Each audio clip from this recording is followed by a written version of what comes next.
नमस्कार, आप सभी को स्वागत है हमारे चैनल पे। आज की वीडियो में हम बात करेंगे लीगल हिस्ट्री की यूनिट 2 के बारे में। तो यूनिट 2 का अगर सिलेबस हम देखें तो सबसे पहले आता है the great debate on introduction of English laws in India.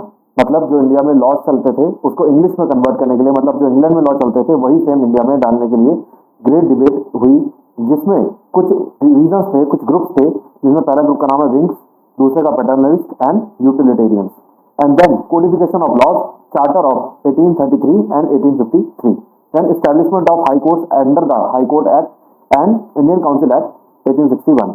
Then उसके बाद थर्ड टॉपिक आपका आता है privy council, federal court and appraisal. उसके बाद लास्ट टॉपिक आता है development of legal profession and law reporting. ठीक है, तो अगर बाइफिकेशन ऑफ मार्क्स की मैं बात करता हूँ तो ये 12.5 के लिए इंपॉर्टेंट है आपका, अकेले ये पूछा जाता है बिकॉज ये लेटेस्ट टॉपिक है जो कि इंडिविजुअल ओपिनियन पे डिफर करता है, तो इसके लिए इंपॉर्टेंट हो जाता है फॉर 12.5 मार्क्स। इसमें से बाकी अगर 2-3 टॉपिक्स एक साथ पूछे जाए तो 12.5 के लिए रेलेवेंट होगा, अदरवाइज 5 मार्क्स ईच। किसी को भी 5 मार्क्स के लिए पूछा जा सकता है, किसी भी एक टॉपिक को उठा के 5 मार्क्स के लिए पूछा जा सकता है। तो चलिए स्टार्ट करते हैं टॉपिक को। इंट्रोडक्शन, व्हाई द डिबेट, क्यों हुई debate? In late 18th and early 19th centuries British administrators, thinkers and law makers begin debating how to govern India more systematically. ठीक है, बिकॉज जब मैंने पिछली वीडियो में बताया था तो आपको बताया था जो ईस्ट इंडिया कंपनी एंटर हुई थी वो सिर्फ और सिर्फ बिजनेस करने के लिए एंटर हुई थी, मतलब उसके पास एडमिनिस्ट्रेटिव पावर्स जीरो थी। वो चार्टर के थ्रू एंटर हुई और चार्टर का रोल क्या था? सिर्फ उसको बिजनेस पावर देना। मतलब charter is a memorandum of association या फिर आर्टिकल ऑफ एसोसिएशन, वो सिर्फ कंपनी के लिए बिजनेस किस तरीके से गवर्न करेगी कंपनी उसके लिए बनाई हुई चीज थी।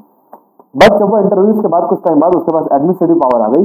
अब यहाँ पे क्वेश्चन ये शुरू हो गया कि एडमिनिस्ट्रेटिव पावर तो आ गई, बट अब हम कैसे जो है गवर्न करेंगे, कैसे लॉज बनाएंगे for administrating India more systematically, मतलब इंडिया को गवर्न करने के लिए और वाले तरीके से कितने अच्छे तरीके से इंडिया को गवर्न किया जा सकता है, उसके लिए कैसे लॉज बनाए जा सकते हैं।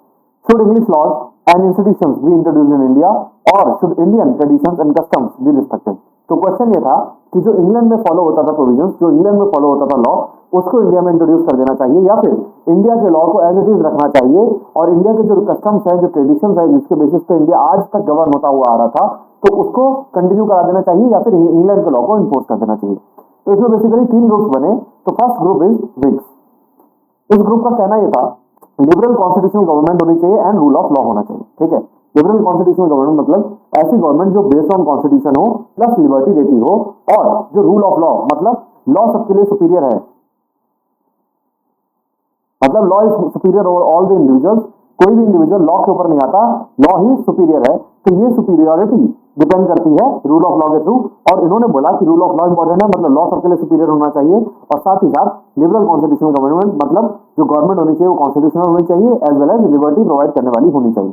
देन फेवर्ड ग्रेजुअल रिफॉर्म, मतलब धीरे धीरे slow reforms, and then believe that Indian society could evolve through contact with British legal and political systems. क्योंकि अब ब्रिटिश लीगल और पॉलिटिकल सिस्टम को इंडियन सोसाइटी में उतारना था, तो इसलिए ग्रेजुअली उतार सकते थे। आप एक साथ तो अगर इंट्रोड्यूस कराते तो वो लोग विद्रोह कर देते यानी बागी हो जाते, तो उस केस में उनको धीरे धीरे उस चीज का यूज टू बनाना था। जैसे आज की डेट में चाय का अगर हम एग्जाम्पल लें तो चाय कभी भी इंडिया में स्टार्टिंग में नहीं पी जाती थी, बट धीरे धीरे ब्रिटिशर्स के थ्रू इंट्रोड्यूस हुई और आज की डेट में हर घर में चाय बनाई जा रही है। तो बेसिकली क्या है, ये ग्रेजुअल रिफॉर्म है, ग्रेजुअली धीरे धीरे चीजें इवॉल्व हुई। Then views on law, wanted some English laws to be introduced but with caution. English law को इंट्रोड्यूस तो करना चाहते थे बट कॉशनरी नोट के साथ, कि मतलब धीरे धीरे कि लोगों को पता ना लगे कि इंग्लिश लॉ के थ्रू वो गवर्न किए जा रहे हैं या इंग्लिश लॉ के अंदर वो आ चुके हैं। धीरे से उनको बेवकूफ बना के उसको इंग्लैंड के लॉ यानी इंग्लिश लॉ के अंदर लेके आ जाओ। Then advocated for constitutional development, property rights and individual liberty, मतलब जो कॉन्स्टिट्यूशनल डेवलपमेंट है उसके लिए इन्होंने बोला, मतलब उसके फेवर में थे कि कॉन्स्टिट्यूशन को बनाया जाए, प्रॉपर्टी राइट्स दिए जाएं। पहले प्रॉपर्टी राइट्स अगर हम बात करें हमारे कॉन्स्टिट्यूशन की, इंडियन कॉन्स्टिट्यूशन की, तो ये हमारा फंडामेंटल राइट था, बट धीरे धीरे इसको फंडामेंटल राइट से हटा के एक कॉन्स्टिट्यूशनल राइट या फिर लीगल राइट बना दिया गया। तो बेसिकली इन्होंने क्या कहा, कॉन्स्टिट्यूशन का डेवलपमेंट होना चाहिए। किसने? विंग्स ने कहा कॉन्स्टिट्यूशन का डेवलपमेंट होना चाहिए, प्रॉपर्टी राइट्स देने चाहिए इंडिविजुअल्स को, साथ ही साथ इंडिविजुअल लिबर्टी मतलब उनको फ्रीडम देनी चाहिए ताकि वो अपने पॉइंट्स को एक्सप्रेस कर सकें। फिर उसके बाद दिस इज द एग्जांपल। उसका नेक्स्ट ग्रुप आ गया हमारा पैटर्नलिस्ट। इसमें क्या था, इस ग्रुप ने जो इंडिया के लोग थे उनको सिटीजन्स के जैसे एक सब्जेक्ट देखा, मतलब उनको ह्यूमन बीइंग के जैसे उनको अपना एक्सपेरिमेंट का सब्जेक्ट दिखा कि भाई इंडियंस पे क्या एक्सपेरिमेंट किए जा सकते हैं, या इस सब्जेक्ट पे जो कि इंडिया के अंदर आते हैं लोग वो उनके लिए सब्जेक्ट थे, मतलब वो लोग जिन पे एक्सपेरिमेंट किए जाते हैं जैसे एक लेबोरेटरी में चूहे। ठीक है, तो उनके लिए सब्जेक्ट थे। साथ ही साथ believe India should be rule like a colony, मतलब ऐसी चीज जो कि एक ब्रिटिश अंपायर के अंडर डेवलप चीज है, मतलब ब्रिटिश अंपायर के अंडर आती है, उसका कोई भी इंडिविजुअल एग्जिस्टेंस नहीं होना चाहिए। एंड नॉट ट्रांसफॉर्म, मतलब कॉलोनी की तरह, एक राज की तरह आप जो भी उसमें बोल दो तो वो चीज फॉलो करा दी जाए, और उसका ट्रांसफॉर्मेशन मतलब उसका डेवलपमेंट जरूरी नहीं है। Valued customary laws, religion and traditional Indian structures, क्योंकि उनको कॉलोनी बना के रखना था, कोई डेवलपमेंट का स्कोप उनको छोड़ना नहीं था, तो उन्होंने कस्टमरी लॉज का फायदा उठाने की कोशिश की, रिलीजन का फायदा उठाने की कोशिश की, as well as traditional Indian culture या स्ट्रक्चर को उन्होंने यूटिलाइज करने की कोशिश की। मतलब जो इंडियंस की सोच है वो उसी लेवल पे रहे, वो डेवलप ना कर पाए, ये उनका मेन एम था। एज वेल एज इनका यहाँ पे देखो चीजें क्लियर होनी चाहिए, तो मतलब क्या है कस्टमरी लॉ का मतलब क्या है, जो कस्टम्स इंडिया के थे, जैसे हिंदू और मुस्लिम के अलग अलग कस्टम्स थे, तो इनके बीच में ये वाली पॉलिसी हमेशा से थी कि उनके कस्टम्स को रहने दो ताकि वो आपस में इसी कस्टम्स में उलझ के रह जाए। Then views on law, supported preservation of Hindu and Muslim personal laws, मतलब हिंदू और मुस्लिम पर्सनल लॉज जो अभी तक इंडिया में चलते थे उसी के थ्रू उनको गवर्न करने दिया जाए, ऐसा उनका कहना था। मतलब किसका, फेडरलिस्ट ग्रुप का ये कहना था, जो हिंदू और मुस्लिम लॉ अभी तक इंडिया में चलते थे सेम चलने दो, मतलब कोई भी चेंज मत करो, बिकॉज चेंज करोगे तो डेवलपमेंट के चांसेस हो सकते हैं या फिर विद्रोह के चांसेस हो सकते हैं, मतलब अपनी सत्ता हिलनी नहीं चाहिए। Suppose sudden imposition of foreign British legal principles, मतलब इनका कहना था धीरे धीरे नहीं, सीधा ब्रिटिश प्रिंसिपल्स को इम्पोज कर दो, बट उनका जो preservation of Hindu and Muslim laws है उसको प्रिजर्व करके रखो, और जो ब्रिटिश कल्चर है उसको इम्पोज कर दो, मतलब ड्यूअल कल्चर बना दो ताकि कंफ्यूजन में रहे। Then they are the proponents, कौन कौन इनके थे, तो ये आप देखेंगे। उसके बाद नेक्स्ट आपका आता है यूटिलिटेरियन।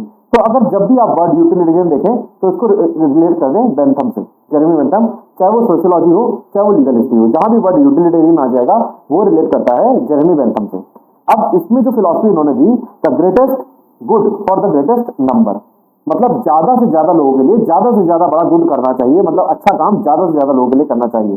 सपोज 500 रुपीज आपके पास है, तो आपके पास दो ऑप्शन है, या तो किसी अच्छे रेस्टोरेंट में ले जाके 5 लोगों को 100 रुपीज पर प्लेट के हिसाब से आप खाना खिला दो, या फिर ऐसे रेस्टोरेंट में जो डिसेंट है मगर वहां पे ज्यादा क्लासी चीजें नहीं है, एक फैंसी रेस्टोरेंट नहीं है, वहां पे आप मान लो 50 रुपीज की प्लेट आप 10 लोगों को खिला दो, ठीक है। तो यहाँ पे कितने लोगों का गुड हो रहा है, 5 लोगों का, और यहाँ पे कितने का हो रहा है, 10 लोगों का, मतलब 10 लोगों का गुड हो रहा है। तो ग्रेटेस्ट गुड किसका है, 10 लोगों का, और क्योंकि सबका पेट भर रहा है मतलब ग्रेटेस्ट गुड हो रहा है, ऐसा नहीं है वहां पे जो सेम प्लेट थी वो सेम प्लेट यहाँ भी मिल रही है, ठीक है। तो अगर मान लो डिफरेंस कुछ भी नहीं है, मतलब ग्रेटेस्ट लेवल का गुड हो रहा है, सबसे बेस्ट क्वालिटी की चीज आप दे रहे हो और सबसे ज्यादा लोगों में बचा पा रहे हो, तो that will be the best. Believe India was irrational and backward needing rational and codified laws, तो इन्होंने इंडिया को बैकवर्ड समझा, प्लस उन्होंने बोला कि इंडिया को कोडिफाइड लॉज की जरूरत है, बिकॉज बहुत ज्यादा कंफ्यूजन चलती रहती है हिंदू और मुस्लिम्स के बीच में, तो इसलिए इनको कोडिफाइड लॉज की एक जरूरत है। Advocated for radical legal and administrative reforms, मतलब रेडिकल लीगल रिफॉर्म्स होने चाहिए, और जो एडमिनिस्ट्रेशन है इंडिया का उसको रिफॉर्म करना चाहिए, बिकॉज एडमिनिस्ट्रेशन कहीं ना कहीं लैक कर रहा था, जिस वजह से ब्रिटिशर्स आ पाए। Then views on law, called for codification of laws, उन्होंने कोडिफिकेशन की बात करी। यूनिफॉर्मिटी, मतलब एक यूनिफॉर्म लॉ इररिस्पेक्टिव कि उसका कल्चर क्या है, उसका रिलीजन क्या है, सबके लिए एक लॉ लगना चाहिए, यूनिफॉर्म लॉ लगना चाहिए। उसके साथ abolition of personal law system, मतलब जो पर्सनल लॉ सिस्टम था हिंदू और मुस्लिम वाला, उसको एबॉलिश करने की बात करी, और सबके लिए एक लॉ लगा देने की बात करी कि भाई हम तो एक ही लॉ लगाएंगे, चाहे वो आप हिंदू हो चाहे मुस्लिम हो, मतलब एक सेक्युलर लॉ, ठीक है। उसके बाद wanted to replace religious law with secular laws, मतलब रिलीजियस लॉज जो हिंदू और मुस्लिम के हिसाब से डिफर करते थे, जो हिंदू और मुस्लिम प्रिंसिपल्स के हिसाब से डिफर करते थे, उसको चेंज करके इन्होंने एक फिक्स सेक्युलर लॉ बनाने की बात कर दी, और जो कि कोडिफाइड था ताकि हर इंडिविजुअल पढ़ सके। कोडिफाइड मतलब लिखा हुआ। Promoted centralised governance and universal rule of law, तो मतलब सेंट्रलाइज्ड गवर्नेंस की बात करी कि जो गवर्नेंस होनी चाहिए, मतलब जो शासन होना चाहिए वो सेंट्रलाइज होना चाहिए, एक जगह पे उसका मेन सेंटर होना चाहिए, एंड देन उसके थ्रू सारी ब्रांचेस निकल रही हैं। Then these are the proponents. उसके बाद नेक्स्ट आता है आपका एग्जांपल, उसके बाद आता है codification of laws, charter of 1833 and charter of 1853। तो चार्टर ऑफ 1833 की अगर मैं बात करूं तो इसमें growing criticism of companies arbitrary rule, because company starting में आई थी यहाँ पे क्या करने, बिजनेस करने, धीरे धीरे उनके पास हो गई एडमिनिस्ट्रेटिव पावर्स। तो जब एडमिनिस्ट्रेटिव पावर उन कंपनी के पास हो गई तो उसके लिए कोई स्ट्रक्चर तो था नहीं, तो उन्होंने रूल बनाने शुरू कर दिए। अब जब कंपनी ने रूल बनाए तो ऑब्वियस सी बात है कि कंपनी के जो एम्प्लॉइज हैं, कंपनी के जो वर्कर्स हैं, जो कंपनी के सब्जेक्ट्स हैं, मतलब जो ब्रिटिशर्स हैं अगर मैं कहूं, तो उनके लिए उन्होंने कुछ आर्बिट्रेरी रूल बनाए, मतलब उनके फेवर के लिए रूल बनाए, और जो नॉन सब्जेक्ट्स हैं, मतलब जो इंडियंस हैं जिनके लिए रूल बनाना चाहिए था, क्योंकि वो आप इंडिया में रह रहे हो तो इसलिए उनके लिए रूल नहीं बनाए, तो मतलब उनके फेवर के लिए रूल नहीं बनाए, जो इंडियंस थे उनके फेवर के लिए रूल बनाए जो कि ब्रिटिशर्स थे या फिर कंपनी के सब्जेक्ट्स थे। Need for uniformity and codification of law.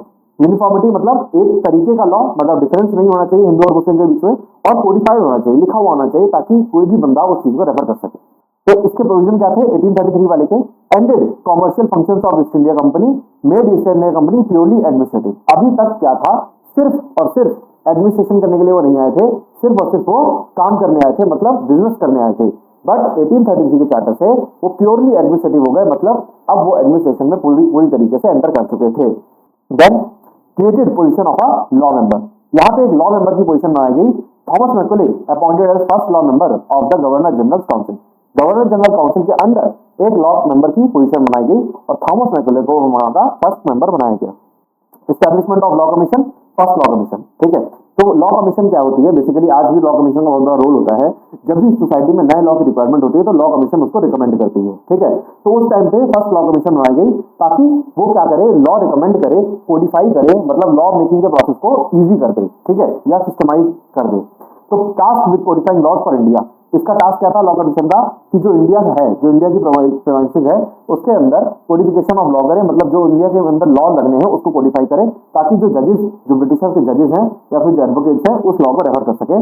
साथ ही साथ जो फर्स्ट लॉ कमीशन थी उसने बनाई आईपीसी, इसने ड्राफ्ट करी, बनाई किसने? लॉर्ड मैकॉले ने। बट जो आईपीसी थी उसको ड्राफ्ट किसने करा था? फर्स्ट लॉ कमीशन ने, ठीक है।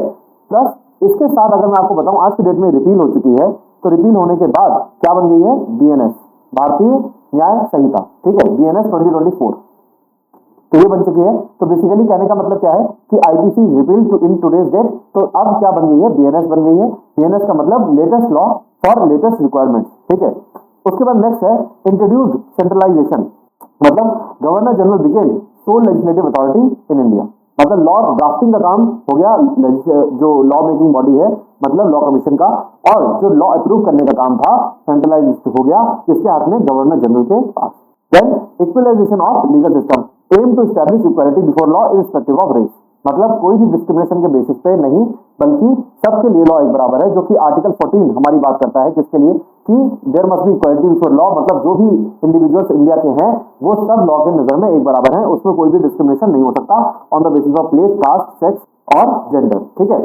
देन उसके बाद impact pave the way for modern legal codes in India, इसने क्या बनाया? रास्ता बना दिया, जो आज की डेट में मॉडर्न लीगल कोड्स जो इंडिया में फॉलो किए जाते हैं उसके लिए एक रास्ता बना दिया, क्योंकि कोडिफिकेशन की बात कर दी।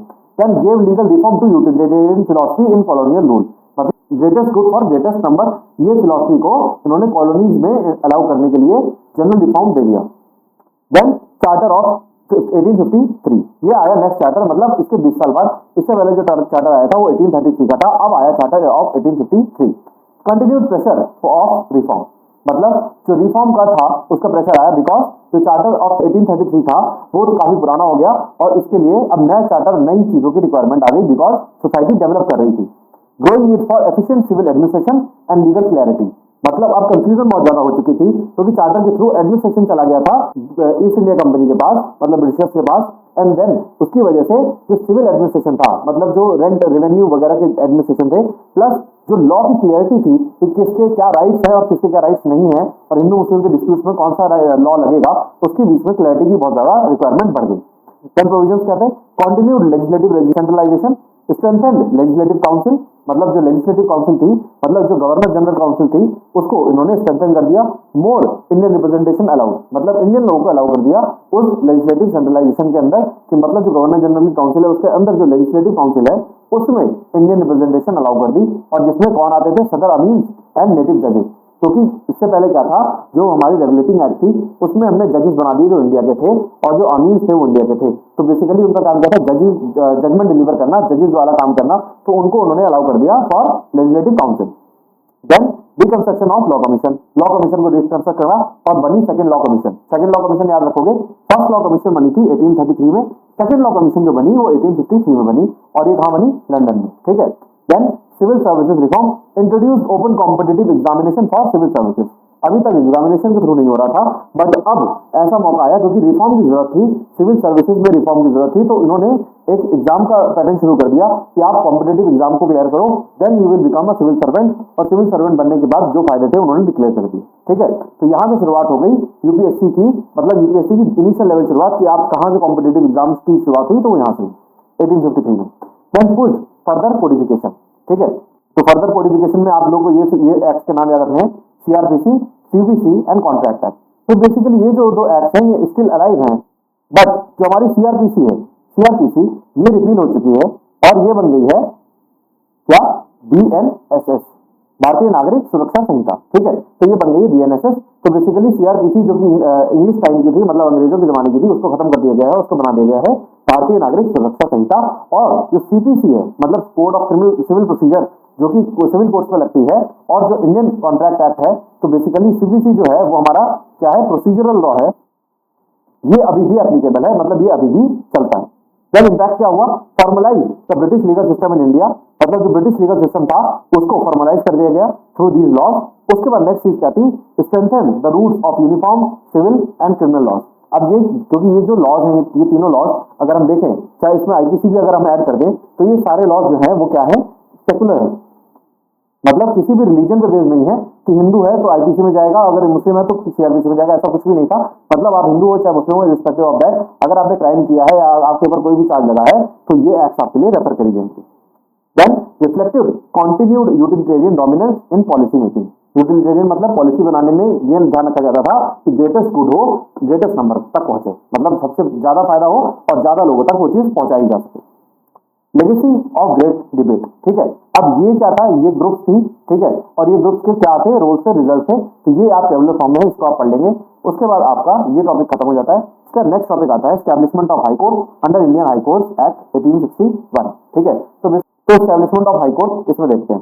आफ्टर 1857 रिवोल्ट, ये बहुत इंपॉर्टेंट है। 1857 में जो रिवोल्ट हुआ उसके बाद बहुत सारी चीजें बदल दी गई, मतलब जुडिशियल रिफॉर्म्स कर दिए गए, लॉ रिफॉर्म्स कर दिए गए, ताकि ब्रिटिशर्स को अब ये समझ में आ चुका था कि अगर इंडियंस को अपने साथ लेके चलना है, अपने अंडर में लेके चलना है, तो उसमें अपने कुछ इंडियंस को अपने साथ लेके चलो, ताकि जो रिवोल्ट करने वाले लोग हैं, मतलब जो अपोज करने वाले लोग हैं, वो देख के कि सामने आपका भाई खड़ा है, आपका इंडियन कोई पर्सन खड़ा है, तो वो क्या करें, पीछे हट जाए। ठीक है, this led to major judicial and administrative reforms. After 1857 के रिवोल्ट के बाद ये वाली एक्ट पास हुई, जो कि 1861 की एक्ट थी, जिसने क्या बनाया, हाई कोर्ट्स बनाए। हाई कोर्ट्स बनाने के बाद फायदा ये हुआ कि इसमें जुडिशियल एंड एडमिनिस्ट्रेटिव रिफॉर्म्स हुआ, जिसकी वजह से यूनिफॉर्मिटी आई, एफिशिएंसी आई एंड सेंट्रलाइजेशन हुआ। ठीक है, मतलब यूनिफॉर्मिटी मतलब सेकुलरिज्म, कि आप ना हिंदू और ना मुस्लिम, आपके लिए यूनिफॉर्म लॉज हैं। एफिशिएंट है, वो जितना एफिशिएंट हो सकते हैं, मतलब मैक्सिमम सस्टेनेबल, जितने अच्छे आपके लिए बनाए जा सकते हैं उतने अच्छे बनाए गए। एंड सेंट्रलाइज है, वहां पे सेंट्रलाइज वे ऑफ वर्किंग है कि आपको पता है कि आपको कहां जाना है। तो इसमें जो दो ट्रांजेक्शन हुई वो क्या हुआ, एक इंडियन हाईकोर्ट एक्ट आई और एक इंडियन काउंसिल एक्ट आई। ठीक है, तो अब इंडियन हाईकोर्ट एक्ट की बात करते हैं। तो इससे पहले मैं आपको बता चुका हूं पिछली वीडियो में कि इससे पहले हमारे देश में चलते थे सुप्रीम कोर्ट। तो स्टैब्लिश कहां पे था, कलकत्ता में था। तो सुप्रीम कोर्ट कलकत्ता में स्टैब्लिश होने की वजह से वहां पे बहुत ज्यादा ज्यूरिसडिक्शनल डिस्प्यूट चलते थे, मतलब क्षेत्राधिकार के डिस्प्यूट चलते थे कि सुप्रीम कोर्ट के अंदर कौन सी चीजें आती हैं। ठीक है, तो जो पटना केस हुआ था या कॉन्स्टिट्यूशन जो केस हुआ था, उसके अंदर भी यही हुआ था कि ज्यूरिसडिक्शन क्लियर नहीं था, उस पर्सन को अरेस्ट करने के लिए बोल दिया जो कि जमींदार था दूसरे एरिया का, जहां पे सुप्रीम कोर्ट का ज्यूरिसडिक्शन ही नहीं लगता है, उसको तो गवर्नर जनरल की काउंसिल ने ही अपोज कर दिया। ठीक है, तो बेसिकली वहां पे ज्यूरिसडिक्शन क्लियर ना होने की वजह से ये चीजें कंफ्यूजन बहुत ज्यादा होती थी। बट अब हाईकोर्ट बनाने की वजह से क्या करा, इन्होंने सुप्रीम कोर्ट को खत्म कर दिया जो कि कलकत्ता में स्टैब्लिश था, साथ ही साथ सदर अदालत को खत्म कर दिया, क्योंकि ये दोनों कोर्ट ऑपरेट कर रहे थे जहां पे कंफ्लिक्ट ऑफ ज्यूरिसडिक्शन होता था, जहां पे क्लैरिटी नहीं थी, बिकॉज इनके पास कोई भी स्पेसिफिक लॉ नहीं था। Then this created confusion on supreme court and Sadar Adalat, jurisdiction conflicts and inconsistencies in law. 1857 revolt further expose the need for more unified and controlled judicial system. क्योंकि जो 1857 में रिवोल्ट हुआ उसमें कुछ पर्सन अरेस्ट हुए, arrest होने के बाद उनको सजा देनी थी, तो more controlled and unified judicial reforms की जरूरत पड़ गई। देन ऑब्जेक्टिव्स क्या थे, first abolish dual system of supreme and Sadar Adalat. तो सुप्रीम कोर्ट और सदर अदालत क्योंकि लगभग सेम ज्यूरिसडिक्शनल कांसेप्ट था इनका, तो इनमें क्या था, ड्यूअल सिस्टम था, कौन कहां जाए इस चीज की बहुत कंफ्यूजन थी, उसको अबॉलिश कर दिया, खत्म कर दिया। Created a single centralised high court in each presidency. Each presidency में इन्होंने हाईकोर्ट की स्टैब्लिशमेंट कर दी।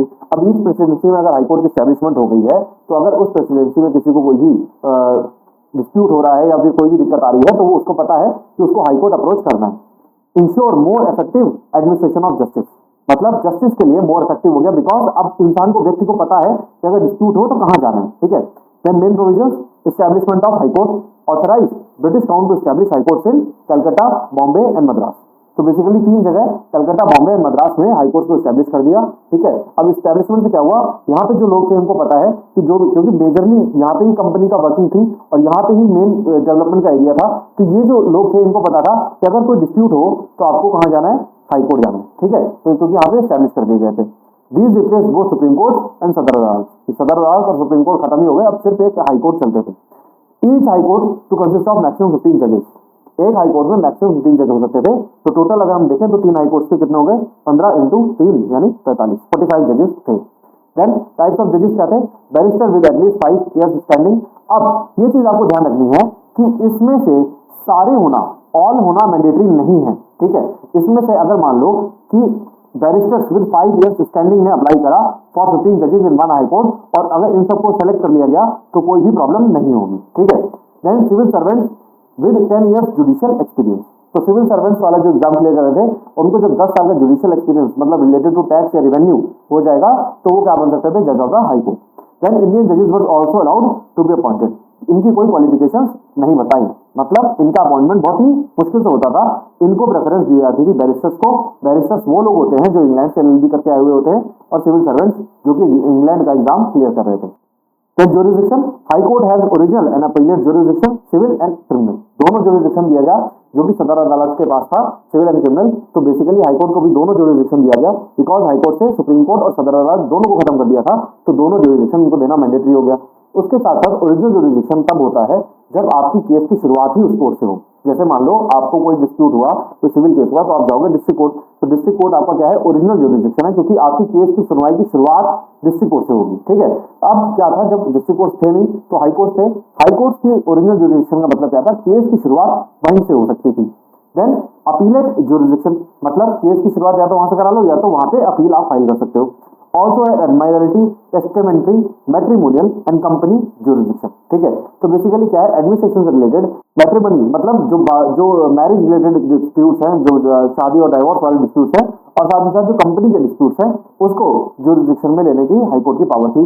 देन इशू रिट्स, जो रिट्स हैं वो आर्टिकल नंबर 32 और for supreme court and 226 for high court provided है। तो इन रिट्स में बेसिकली 5 रिट्स हैं, habeas corpus, mandamus, quo warranto, certiorari and prohibition. तो ये रिट्स इनको अलाउ थी और जो लोअर कोर्ट थे उनको सुपरवाइज करना अलाउड था। Then court of record, court of record का क्या मतलब होता है कि वो कोर्ट जो अपनी कंटेम्प्ट के लिए, मतलब जो अपनी बात ना मानने के लिए पनिश कर सके, उसको बोला जाता है कोर्ट ऑफ रिकॉर्ड। तो high court were declare court of record with power to punish for contempt, मतलब अपनी कंटेम्प्ट के लिए, अपनी बात ना मानने के लिए उनके पास पनिशमेंट देने की पावर थी। Impact and significance, unified the judiciary in presidencies, brought professionalism, central control to the system, became model for high court established in later provinces, and then introduced Indian judges, giving rise to a modern judicial culture। ठीक है, तो basically ये significance था, judiciary को unified कर दिया, मतलब ये एकजुट कर दिया, एक चेन बना दिया। देन प्रोफेशनलिज्म, क्योंकि अब यहाँ पे क्या था, हाईकोर्ट एक्ट आ चुकी थी, तो हाईकोर्ट के प्रोसीजर प्रोफेशनल तरीके से बताए जा चुके थे। देन सेंट्रल कंट्रोल, मतलब हाईकोर्ट, क्योंकि अब सारे कोर्ट खत्म कर दिए गए थे, हाईकोर्ट बना दिया गया था। And then model for high court, model बना दिया गया, जो आज हमारे हाईकोर्ट एस्टैब्लिश्ड है उनके लिए एक बेस मॉडल बना के तैयार कर दिया गया। As well as introduce Indian जजेस, क्योंकि इंडियन जजेस जज बन सकते थे हाईकोर्ट के, तो इससे क्या हुआ, इंडियन पार्टिसिपेशन भी बढ़ गया। देन इंडियन काउंसिल एक्ट 1861, ठीक है, तो 1857 रिवोल्ट के बाद British needed collaboration from Indian allies. ठीक है, तो बेसिकली क्या था, जब उनको 1857 में रिवोल्ट दिखा तो उनको ये समझ में आया कि अगर उनको इंडिया में टिके रहना है और राज करना है तो उस केस में उनको सपोर्ट चाहिए होगा इंडियंस का, कुछ इंडियंस का उनको सपोर्ट मिनिमम चाहिए होगा। ठीक है, then the act aim to restructure legislative councils and introduced Indian representation. तो अभी तक लेजिस्लेटिव काउंसिल जो थी उसके अंदर कहीं भी इंडियन का नाम नहीं था। उसमें क्या था, गवर्नर जनरल की काउंसिल में एक अंडर, उसके गवर्नर जनरल के अंदर एक काउंसिल बनाई गई, और जो गवर्नर जनरल के अंदर जो काउंसिल बनाई गई उसका सिलेक्शन कैसे होगा, ऐसा कोई भी डिसीजन नहीं दिया गया। बट जो ये वाली एक्ट आई आपकी, जो इंडियन काउंसिल एक्ट आई, उसमें जो लेजिस्लेटिव काउंसिल है उसमें इंडियंस को अलाउ कर दिया गया for participation. It later laid down the foundation for decentralised legislation and administrative reform. Decentralise मतलब क्या था, अभी तक ये गवर्नर जनरल काउंसिल के हाथ में था, बट ये हो गया चेंज, अब बन गई लेजिस्लेटिव काउंसिल। ठीक है, तो उन्होंने क्या करा, जो फाउंडेशन है, जो आज की डेट में जो एक पर्सन किसी के पास जाके लॉ नहीं बना सकता, मतलब लॉ बनाने की पावर एक पर्सन के हाथ में नहीं है, तो इसको बोलते हैं डिसेंट्रलाइज। मतलब सेंट्रलाइज होती अगर एक पर्सन के हाथ में होती है। ठीक है, तो जैसे पहले एक पर्सन के हाथ में थी गवर्नर जनरल, आज की डेट में Lok Sabha, Rajya Sabha and president. The constitution for governor general council. ठीक है, अब इसके अंदर दो काउंसिल आ गई, executive council and legislative council. Executive council के अंदर थे गवर्नर जनरल और 5 अदर लोग, जिसमें इंडियंस नॉट अलाउड। ठीक है, उसके बाद नेक्स्ट है legislative council, added 6 to 12 additional member for law making. ठीक है, तो अब लॉ मेकिंग के लिए स्पेसिफिक काउंसिल बन गई लेजिस्लेटिव काउंसिल, और जो एग्जीक्यूट कराने के लिए काउंसिल थी उसको बोल दिया गया एग्जीक्यूटिव काउंसिल, जिसमें गवर्नर जनरल खुद थे। Then inclusion of Indians allowed Indian representation in legislative council. मैंने बोला एग्जीक्यूटिव काउंसिल में नहीं थे, जिसमें गवर्नर जनरल खुद थे, 5 अलग लोग थे, बट जो लेजिस्लेटिव काउंसिल थी उसमें इंडियन रिप्रेजेंटेशन अलाउ कर दिया गया, मतलब नॉन ऑफिशियल मेंबर्स के रूप में उनको अलाउ कर दिया गया। Then for the first time Indians participated in legislative discussions. जो लेजिस्लेटिव डिस्कशंस हुई, क्योंकि अब वो मेंबर बन चुके थे इंडियंस, तो अब पहली बार ऐसा हुआ जब उन्होंने लेजिस्लेटिव डिस्कशंस में कि क्या लॉ बनना चाहिए और क्या नहीं बनना चाहिए, वो उन्होंने पार्टिसिपेट करना शुरू कर दिया।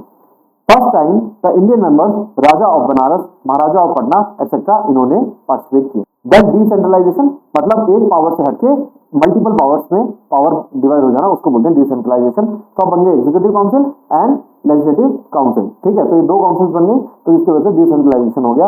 अब लेजिस्लेटिव काउंसिल कहां एस्टैब्लिश हुई? Bombay, Madras, Bengal and north west provinces.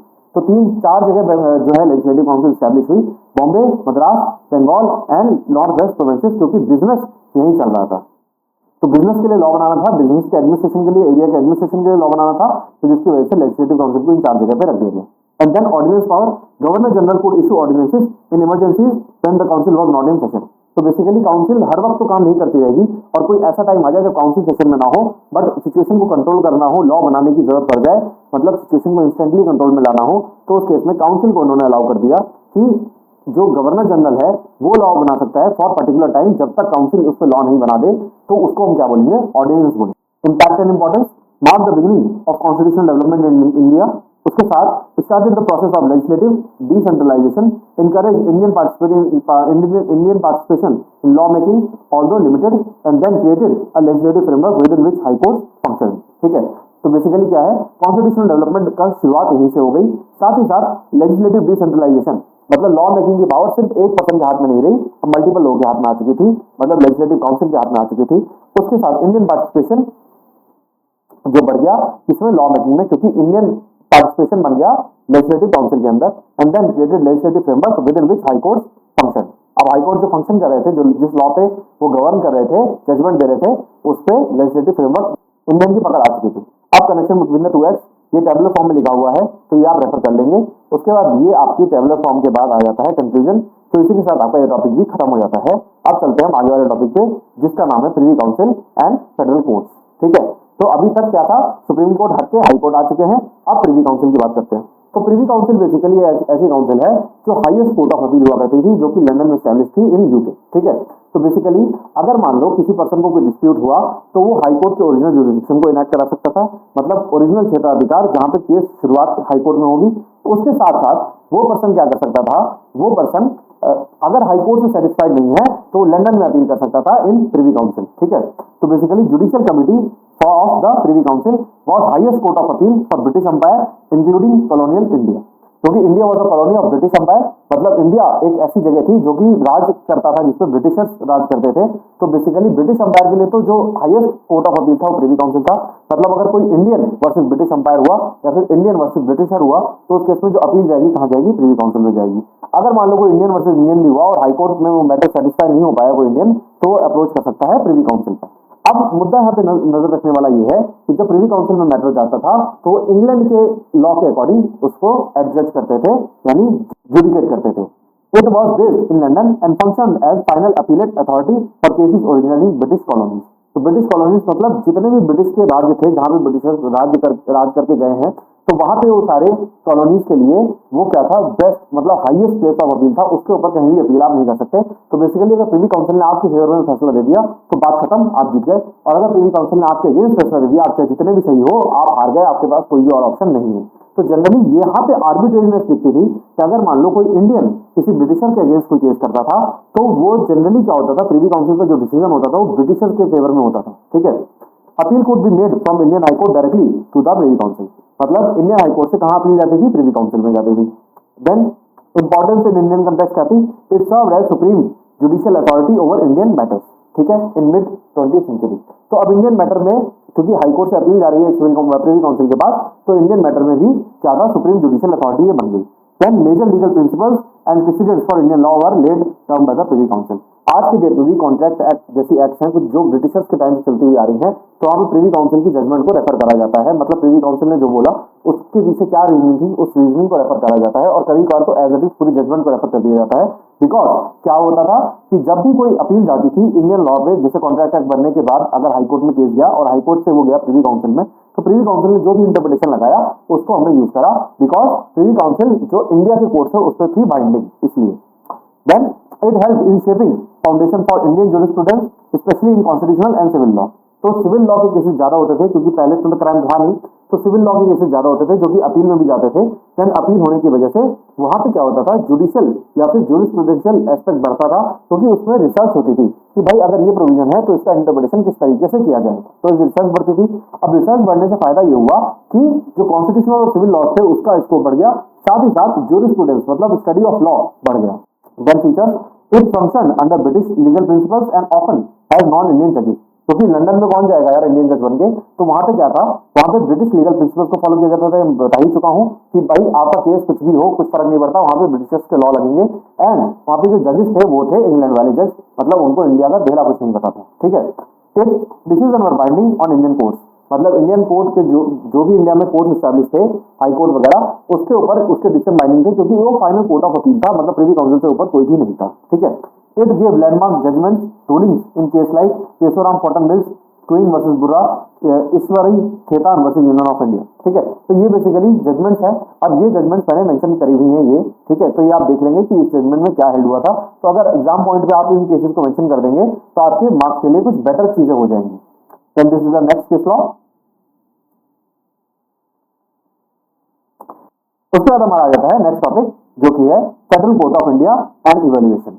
अभी तक क्या था, सिर्फ सुप्रीम कोर्ट और हाई कोर्ट की बात हो रही थी, बट अब बात होगी फेडरल कोर्ट की, मतलब ऐसे कोर्ट जो कि फेडरल इन नेचर है, मतलब हाई कोर्ट से वो जब अपील जाएगी सुप्रीम कोर्ट या फिर supreme court oblique federal court.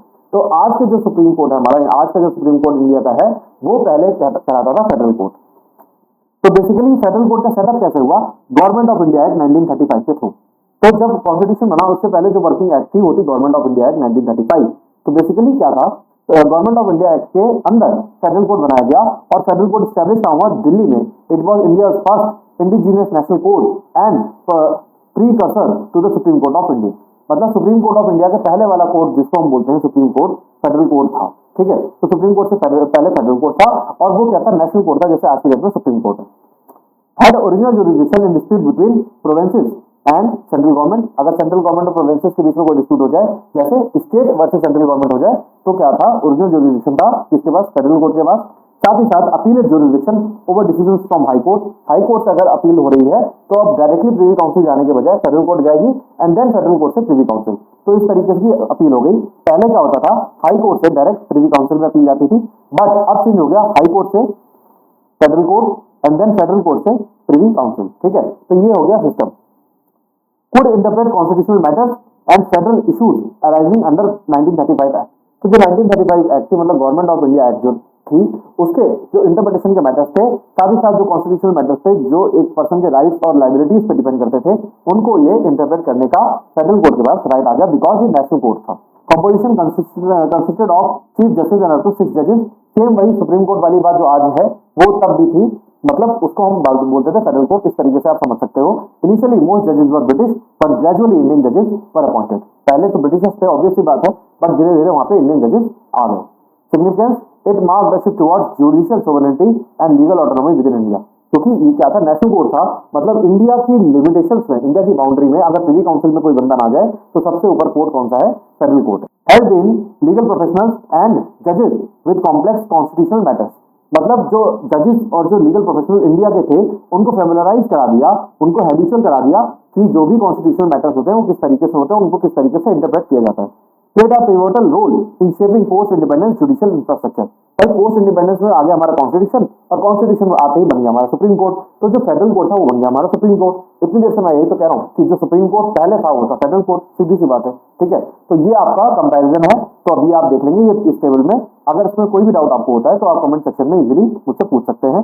Then इसके बाद ये अप्रेजल है। उसके बाद नेक्स्ट आपका टॉपिक आ जाता है development of legal profession in India. ठीक है, तो पहले अभी तक की पूरी कहानी में आपने कहीं भी ये नहीं सुना कि आप किसी वकील के पास जाओगे और वकील आपका केस लेके कोर्ट में जाएगा। अभी तक आप ये सुन रहे थे कि भाई कोर्ट आपका फैसला करेगा, सीधी सीधी ही बात सुन रहे थे। ठीक है, तो बेसिकली क्या है, जो इंडिया में लीगल प्रोफेशन का एवोल्यूशन हुआ वो कैसे हुआ, इसके बारे में हमें स्टडी करना है। साथ ही साथ लॉ रिपोर्टिंग का कल्चर, जैसे AIR ऑल इंडिया रिपोर्टर। ठीक है, तो ऐसे जो जर्नल्स आए जिसमें सुप्रीम कोर्ट और हाई कोर्ट की जजमेंट्स आती हैं आज की डेट में, उनके बीच में कैसे क्या हुआ, वो डेवलप कैसे हुए, और उसके साथ साथ डिजिटल मीडिया की बात करेंगे। जो डिजिटल मीडिया हमारी है उसने कैसे क्या डेवलपमेंट किया।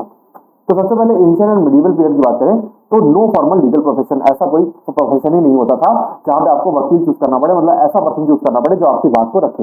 वहां पे क्या होता था, आप खुद अपनी बात रखते थे और खुद ही जजमेंट हो जाती थी। कैसे होती थी, विलेज असेंबली के थ्रू, किंग्स के थ्रू, या फिर पंचायत के थ्रू। ठीक है, इस तरीके से जजमेंट हो जाती थी। अब जो ज्यादातर नॉलेज वाले पर्सन होते थे पहले के टाइम पे, मतलब एंशिएंट या मिडिवल पीरियड के टाइम पे, तो ब्राह्मण होते थे या फिर धर्मशास्त्री होते थे। मतलब धर्मशास्त्री लोग जिन्होंने धर्मों का ज्ञान है, जिनके पास धर्मों का ज्ञान है। और कौन से धर्मों का, जिन्होंने मनुस्मृति पढ़ी हुई है, क्योंकि पहले जो न्याय होता था वो बेसिकली ऑन मनुस्मृति बेस्ड था, एज वेल एज नारदा स्मृति। तो ये दो स्मृति के बेसिस पे न्याय चलता था। जो न्याय संहिता थी वो इन्हीं दो स्मृति पे बेस्ड थी। और इनका ज्ञान किसको होता था, ब्राह्मण का, एंड ब्राह्मण को होता था, एज वेल एज धर्मशास्त्री को होता था। देन इन मुगल पीरियड, जो मिडिवल पीरियड था, उसमें काजी और मुफ्ती आ गए, क्योंकि उनके पास इस्लामिक लॉ की नॉलेज थी। क्योंकि अभी तक तो केवल हिंदू थे इंडिया के अंदर, तो बेसिकली उनको हिंदू लॉ की नॉलेज होनी चाहिए, और हिंदू लॉ की नॉलेज मिल जाती मनुस्मृति एंड नारदा स्मृति से। बट मुगल पीरियड के आने के बाद काजी और मुफ्ती आ गए, बिकॉज उनके पास नॉलेज थी इस्लामिक लॉ की। तो अब भी कोई भी लीगल प्रोफेशन, मतलब एडवोकेट नाम की कोई चीज नहीं आई। वहां पे क्या था, आप खुद इंटरप्रेट करोगे, खुद बताओगे, और उसका इंटरप्रिटेशन के थ्रू अगर ब्राह्मण और धर्मशास्त्री कहेंगे तो आपको पनिशमेंट दे दी जाएगी, और अगर मुफ्ती और काजी कहेंगे तो आपको पनिशमेंट दे दी जाएगी। देन ब्रिटिशर्स, अब उसके बाद आ गए ब्रिटिशर्स। तो अर्ली ब्रिटिश में कोई भी पर्सन एडवोकेट की तरह अलाउड नहीं था। Legal practice in their court was open to Europeans only, मतलब इंडियंस तो कहीं थे ही नहीं, बट फिर भी अगर किसी को प्रैक्टिस करनी चाहता है, कोई करना चाहता है, तो यूरोपियन पर्सन जो है वो प्रैक्टिस कर सकता था in mayor's court. Then regulating act of 1773, supreme court of Calcutta, ये स्टैब्लिश हुआ। तो establishment of supreme court at Calcutta allowed only British barristers and attorneys to appear. अभी भी इंडियंस को रोल नहीं मिला। जब सुप्रीम कोर्ट बन गया कलकत्ता में, तब भी इंडियन के लिए कोई भी रोल वहां पे एज एन एडवोकेट कोई भी रोल नहीं था। वहां पे ब्रिटिश बैरिस्टर्स, मतलब जो फॉरेन से LLB करके आया हुआ है। कितनी दुर्गति की बात है कि एक पर्सन जो इंडिया में पैदा हो रहा है, जो इंडिया में पढ़ाई कर रहा है, वही अपने इंडिया के कोर्ट में प्रैक्टिस नहीं कर सकता था एक टाइम पे। ठीक है, तो बेसिकली क्या है, जो कोई पर्सन बाहर से अगर LLB करके आया हुआ है तो उसको हम बोलते हैं बैरिस्टर, और बैरिस्टर और अटॉर्नी कोर्ट अपीयर करना अलाउड था इन दिस कोर्ट्स। ठीक है, देन अदालत सिस्टम बाय वॉरेन हेस्टिंग्स। ठीक है, पैरेलल अदालत courts were set up for Indians. तो बेसिकली दो कोर्ट्स सेटअप हुए, एक कोर्ट था फॉर ब्रिटिशर्स एंड एक कोर्ट था फॉर इंडियंस। तो जो इंडियन के लिए कोर्ट था उसमें इंडियन एडवोकेट्स अलाउड हो गए। ठीक है, वकील, Indian pleaders were allowed to represent client in these courts, मतलब इस वाले कोर्ट में अलाउ हो गए, इस वाले कोर्ट में अभी भी अलाउड नहीं है। दीज वकील्स are often train in Persian and Hindu Muslim law. ठीक है, तो Persian laws and Hindu Muslim law में इनको ट्रेनिंग दी जाती थी। देन मेजर माइलस्टोन्स क्या थे, लीगल प्रैक्टिशनर्स एक्ट। तो बेसिकली एडवोकेट्स को गवर्न करने के लिए एक्ट बनाई गई। तो allowed non Europeans to practice law in company court. तो जो नॉन यूरोपियंस है उसको अलाउ किया किसने, लीगल प्रैक्टिशनर एक्ट 1846। अब ये आप ध्यान रखेंगे कि 1846 से बात शुरू हो जाती है जहां पे कंपनी के मैटर में, मतलब ब्रिटिशर्स के मैटर में इंडियन या फिर नॉन यूरोपियंस को अलाउ कर दिया गया। Then Indian bar council act 1926। तो बार काउंसिल को एस्टैब्लिश करने की परमिशन दे दी इन हाई कोर्ट। तो जितने भी हाई कोर्ट थे उसमें बार काउंसिल को एस्टैब्लिश करने की परमिशन मिली। Then advocates act 1961। तो इसमें क्या था, ये पोस्ट इंडिपेंडेंस लॉ का, ये आज भी चलता है। This act is also valid today. तो ये क्या था, ये पोस्ट इंडिपेंडेंस का लॉ है। साथ ही साथ unified legal profession across India and created bar council of India and state bar council and introduce single class of legal practitioner called advocate. ठीक है, तो जब आपका LLB क्लियर हो जाएगा तो आपको अपने आप को रजिस्टर कराना पड़ेगा बार काउंसिल ऑफ इंडिया में। अब बार काउंसिल ऑफ इंडिया में डायरेक्ट रजिस्ट्रेशन तो होता नहीं है, तो होता है वो स्टेट बार काउंसिल के थ्रू। तो जब आप LLB कंप्लीट कर लोगे तो आप पर्टिकुलर स्टेट का, चाहे यूपी का, चाहे दिल्ली का, चाहे बिहार का, पर्टिकुलर स्टेट का बार काउंसिल का वो भरोगे registration form. And then registration form भरने के बाद जब आपका टेम्परेरी रजिस्ट्रेशन हो जाएगा पर्टिकुलर स्टेट बार में, वो 2 साल के लिए होता है। देन उस 2 साल के ड्यूरेशन में आपको निकालना पड़ेगा बार काउंसिल ऑफ इंडिया का एग्जाम, जिसको बोलते हैं ऑल इंडिया बार एग्जाम। तो वो आपको क्लियर करना पड़ेगा, तब आप बार काउंसिल ऑफ इंडिया में रजिस्टर हो जाओगे as an advocate according to the advocates act 1961। अगर कोई लॉ बदल जाए तो अभी कुछ कह नहीं सकते। देन ये चीज आ जाती है कि इसने क्या करा, एक single class of legal practitioner बनाया जिसको एडवोकेट बोलते हैं। अब अगर कोई पर्सन दिल्ली में रजिस्टर्ड एडवोकेट है, या कोई पर्सन दिल्ली में प्रैक्टिसिंग एडवोकेट है, या फिर अगर कोई पर्सन बिहार में रजिस्टर्ड एडवोकेट है, या फिर कोई पर्सन बिहार में प्रैक्टिसिंग एडवोकेट है, उन सब के लिए मतलब वकील भाई यहाँ पे इंडिया में किसी भी कोने में अगर कोई पर्सन प्रैक्टिस कर रहा है, चाहे वो हायर लेवल पे आता हो चाहे वो लोअर लेवल पे आता हो, वो क्या होगा, एडवोकेट कहलाएगा, इरिस्पेक्टिव वो कहाँ प्रैक्टिस कर रहा है या वो कहाँ रजिस्टर्ड है। ठीक है, सबके लिए सेम क्लास है, वहां पे क्लास का कोई भी डिवीजन नहीं है। Then present legal profession in India, तो ये क्या है, highly structured and regulated by bar council of India. अब यहाँ पे एक अथॉरिटी बना दी गई है बार काउंसिल ऑफ इंडिया, तो अगर एडवोकेट के खिलाफ कोई भी कंप्लेंट होती है तो बार काउंसिल ऑफ इंडिया में की जा सकती है। Then advocate must clear all India bar examination to practice. ठीक है, ये मैं बता ही चुका कि जब भी आपका इनिशियल रजिस्ट्रेशन होगा 2 साल का होगा, तो 2 साल के रजिस्ट्रेशन के बाद आपको ऑल इंडिया बार का एग्जाम क्लियर करना पड़ेगा। Then specialised field include criminal law, corporate law and constitution law etcetera. तो बेसिकली जो एडवोकेट्स होते हैं वो अपनी प्रैक्टिस या फिर अपनी फेवरेबल फील्ड को बना लेते हैं अपनी प्रैक्टिस फील्ड की, बट उनके पास ऐसी कोई बार नहीं होती। जैसे मान लो आप लोगों ने कुछ सुना होगा, कोई बेटर मुझे क्रिमिनल लॉयर बता दो, तो ऐसा कोई लॉयर नहीं है जो क्रिमिनल लॉयर ही स्पेसिफिकली हो। बेशक वो अपनी मर्जी से उस चीज को प्रैक्टिस करता हो, बट उसके ऊपर ऐसी कोई बार नहीं होती कि वो सिविल लॉ प्रैक्टिस नहीं कर सकता या कॉर्पोरेट लॉ को प्रैक्टिस नहीं कर सकता। ठीक है, तो बेसिकली वो अपने प्रेफरेंस के हिसाब से चूज कर रहा है, बट ऐसा कोई स्पेसिफिक चीज नहीं होती। Then development of law reporting in India, तो लॉ रिपोर्टिंग इन इंडिया कैसे हुई, law reports preserve judgment for future reference. Law reports का मतलब क्या है कि अगर भविष्य में किसी जजमेंट को रेफर करना चाहो तो उसको प्रिजर्व करके रखना पड़ेगा ना, उसको स्टोर करके रखना पड़ेगा। तो बेसिकली स्टोरी या फिर रिपोर्टिंग हो गई important. Then involve precedent essential in common law system like India, तो इंडिया में क्या है, प्रेसिडेंट चलता है, मतलब कॉमन लॉ सिस्टम मतलब क्या होता है, जज मेड लॉ। कॉमन लॉ मतलब जज मेड लॉ, जहां जज लॉ बना रहे हैं। तो बेसिकली इंडिया में क्या चलता है, जब भी कोई लॉ बनाया जाता है तो उसका इंटरप्रिटेशन किया जाता है। तो जब इंटरप्रिटेशन किया जाता है तो उसका मतलब जो इंटरप्रिटेशन के थ्रू लॉ बना रहे हैं वो कौन बना रहा है, जज बना रहे हैं, ऑब्वियस सी बात है। तो जो जज बना रहा है उसको हम बोलते हैं प्रेसिडेंट।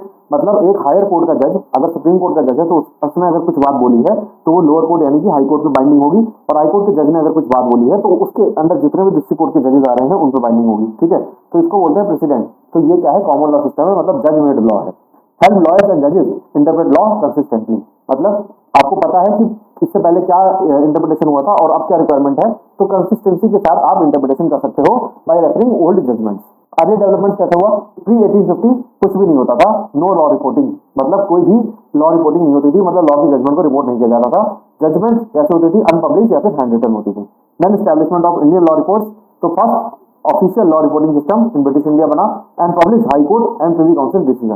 तो हाई कोर्ट और प्रिवी काउंसिल के डिसीजन को इसने पब्लिश किया। हाई कोर्ट एक्ट जो 1861 वाली थी उसको इसने पब्लिश करना शुरू कर दिया। Then divided into series like Calcutta series, Bombay series etcetera. अब हाई कोर्ट कहाँ एस्टैब्लिश होता है, कलकत्ता, बॉम्बे एंड मद्रास। तो बेसिकली हर हाई कोर्ट के लिए इन्होंने सीरीज लॉन्च कर दी ताकि पर्टिकुलर रेफरेंस लेने के लिए आपको इधर उधर ढूंढना ना पड़े। देन प्रिवी काउंसिल रिपोर्ट, तो ये क्या करते थे, बेसिकली प्रिवी काउंसिल को ही अपडेट करते थे और उसकी चीजों को पब्लिश करते थे। देन कोर्ट इंडिपेंडेंस क्या बना, सुप्रीम कोर्ट रिपोर्ट्स, अब तो बहुत सारी बन चुकी हैं, प्राइवेट पब्लिशर्स भी हैं। बेसिकली इनका काम क्या है, जैसे all India reporters, SCC, supreme court cases, criminal law journal, तो बेसिकली इनका काम क्या है कि ये आपको सारी केसेस प्रोवाइड करते हैं वॉल्यूम नंबर के साथ, पेज नंबर के साथ, कि आपको अगर मान लो सॉफ्ट कॉपी के अलावा हार्ड कॉपी में आपको देखना हो तो आप क्या कौन सी वॉल्यूम को उठाओ, कौन से एडिशन को उठाओ, ताकि और कौन से पेज नंबर पे जाओ तो आपको जजमेंट मिल जाएगी। ठीक है, देन उसके बाद डिजिटल एरिया में ये आज की डेट में फेवरेट है, सबके लिए बहुत पसंदीदा है बिकॉज ये फ्री है। तो अगर आपको कोई जजमेंट पढ़नी होती है तो आप इंडियन कानून पे इजीली ढूंढ सकते हो। साथ ही साथ SSC online, Manu Batra and juris.nic.in basically official supreme court की साइट है। तो बेसिकली क्या कहना चाहता हूँ कि आज की डेट में ऑफलाइन प्लस ऑनलाइन दोनों ही सर्विसेज अवेलेबल हैं for supreme court and high court के जजमेंट्स को रिपोर्ट करने के लिए। तो इसी के साथ आपकी यूनिट खत्म हो चुकी है। मुझे उम्मीद है कि आपको समझ में आ गया होगा। सो अगर कोई डाउट है तो आप कमेंट सेक्शन में पूछ सकते हो। तो thank you for watching and stay tuned for further updates.